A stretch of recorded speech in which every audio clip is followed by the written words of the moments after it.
ఈరోజు వాగ్దానము పరిశుద్ధాత్మ వాగ్దానం. పరిశుద్ధ గ్రంథమైన బైబిల్లో నుంచి ఈ వాగ్దానాన్ని మనం చదువుకుందాం.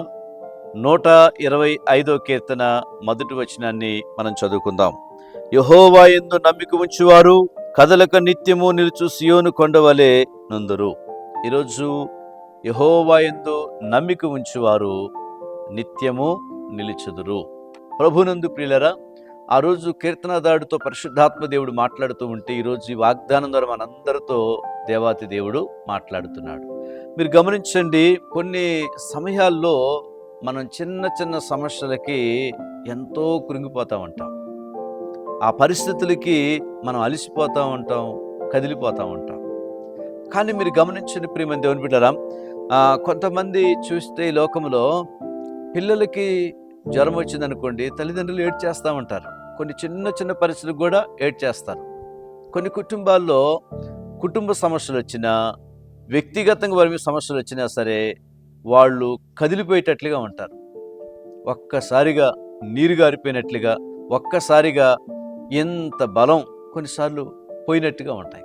కానీ మీరు గమనించండి ప్రియమైన దేవుని బిడ్డలారా, దేవుని వాక్యం చెప్తుంది గొప్ప మాట ఏంటంటే, దావీదు మహారాజు అందుకే అంటున్నాడు, తనకి ఎన్నో పరిస్థితులు వచ్చినా సరే దేవుని నమ్మిక ఉంచేవారు నిత్యము నిలుచు సియోను కొండవలే ఉంటారు. గమనించండి, కదలరు.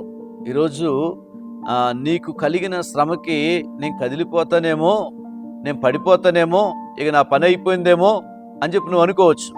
కానీ బైబిల్ చెప్తుంది, ఈరోజు వాగ్దానం చేస్తున్నాడు, నీవు దేవుని యందు నమ్మిక ఉంచావు, నువ్వు కదలవు. దేవుడు నిన్ను చక్కటి యొక్క కొండ మీద నిన్ను నిలబెట్టబోతున్నాడు. ఓ ప్రాంతంలో ఓ ఫ్యామిలీ ఉన్నారు. ఆ కుటుంబం చాలా విశ్వాసం కలిగిన కుటుంబం, నమ్మిక ఉంచిన కుటుంబం. ఎన్నో సమస్యలు ఎదుర్కొచ్చిన వాళ్ళు. కొన్నిసార్లు కొన్ని సమస్యలు అనుభవించిన వాళ్ళకి కొన్ని సమస్యలు విడిపోయింటే అర్థమవుతుంది. వాళ్ళు తొందరగా పడిపోరు. దేవుని మీద నమ్మిక ఉంచారు, విశ్వాసం ఉంచారు, ప్రార్థన చేసుకునే వాళ్ళు. కాబట్టి అలాంటి వాళ్ళకి తెలుస్తుంది దేవుడు గొప్పతనం ఏంటో, సమస్యల్లో దేవుడు ఎంత గొప్ప కార్యాలు చేస్తాడో, అద్భుతాలు చేస్తాడో తెలుస్తూ ఉంటుంది. ఒకవేళ ఈరోజు నువ్వు జబ్బుతో ఉండొచ్చు, పెద్ద సమస్య నీ ముందు ఉండొచ్చు, కానీ బైబిల్ చెప్తుంది, నువ్వు నమ్మిక ఉంచు, నువ్వు కదలవు. నీ కుటుంబానికి ఏం కాదు, నీ పిల్లలకి ఏం కాదు, నీ జాబ్కి ఏం కాదు, నీ కోర్టులో నీకేం కాదు, నువ్వెక్కడ నిలబడబోతున్నావు అక్కడ నీకే సమస్య రాదు. కానీ ఒక విషయం ఏంటంటే ప్రియరా, ఆయన మీద చాలా భయంకరమైనటువంటి సమస్యలు ఆఫీసులో తీసుకొస్తే నీకు ఏం చేయాలి అని ఏమి కంగారు పడలేదు. దేవుడిని నమ్మిక ఉంచాడు, ఆయన చేస్తాడు. ఆయన ఉన్నాడు, ఆయన కార్యం చేస్తాడని ఆయన పని ఆయన చేసుకుంటున్నాడు.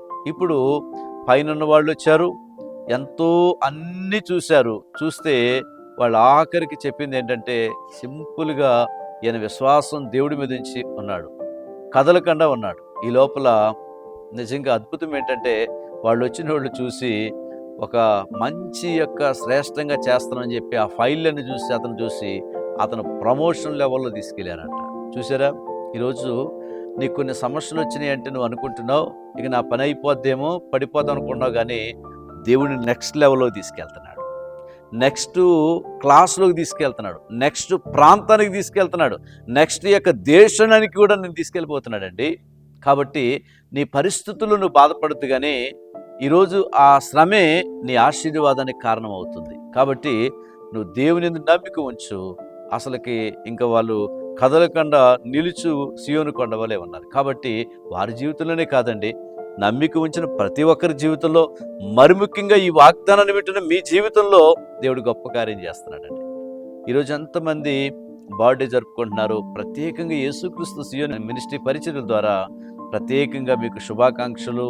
Happy birthday, many happy returns of the day. దేవుడు దయని కిరీటంతో మిమ్మల్ని ఆశీర్వదించును గాక. ఎంతమంది యానివర్సరీ చేసుకుంటున్నారో ప్రత్యేకమైన శుభాకాంక్షలు. దేవుడు మిమ్మల్ని ఈ సంవత్సరం ప్రత్యేకంగా బ్లెస్సింగ్తో నింపును గాక. ప్రార్థన. ప్రేమగల యేసయ్య వందనాలు. మీ దాసునిగా మరొకసారి మేము ప్రార్థన చేస్తున్నాం.